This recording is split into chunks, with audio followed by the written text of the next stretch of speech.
Alright, it is Tuesday, October 24th, and I do not have school today. Reed's at work all day, and I am going to attempt to insulate as much of this trailer as possible. So I've covered the floor with these drop cloths, and gonna start by using some spray foam insulation. Just went to Home Depot, got some window and door spray foam. This stuff is meant specifically to go around windows so that it doesn't expand too much. It's a low expansion foam, so that it doesn't bow the windows. So planning on filling the gaps around the windows with that, and filling all the holes around like these types of holes where we have our wires coming through, foaming around that. And then we have some very large rolls of insulation and just going to start packing it in.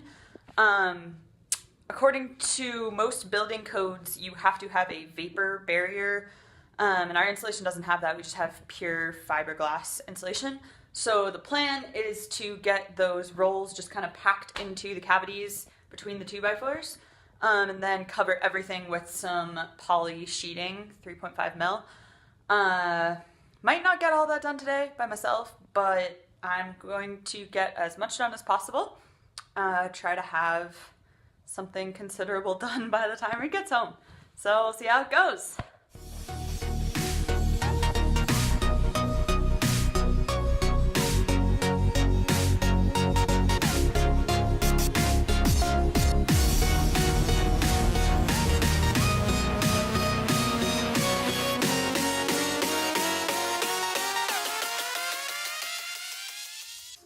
So getting the insulation up was actually not that bad. Found out we had these rolls of Eco Bat insulation that we got from a guy on Craigslist for pretty cheap. And turns out our the metal beams are exactly that width apart. I think it's pretty standard width.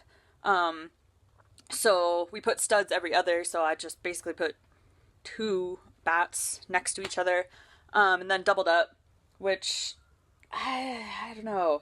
There's kind of a debate in the insulation community. You obviously don't want to compress your insulation too much, but the debate is whether if you compress it a little bit, if that is still better than having less insulation to fill the space. So I ended up going with doubling up on the bats, which made the insulation bulge a little bit out from the wall. But I think when we put the boards on, it will compress it just enough. Not too much to reduce the R value too much, but hopefully just enough to make it fit and not warp. So anyway, actually putting up the insulation was not that bad.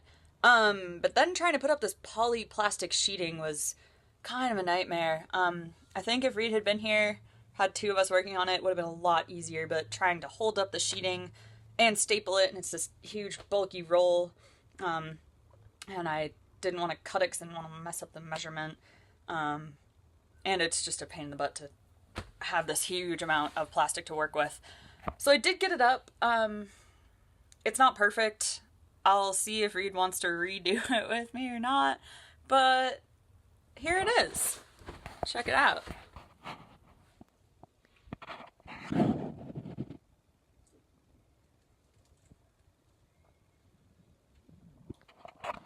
So eventually we will be cutting a hole. As you can see, the window is covered.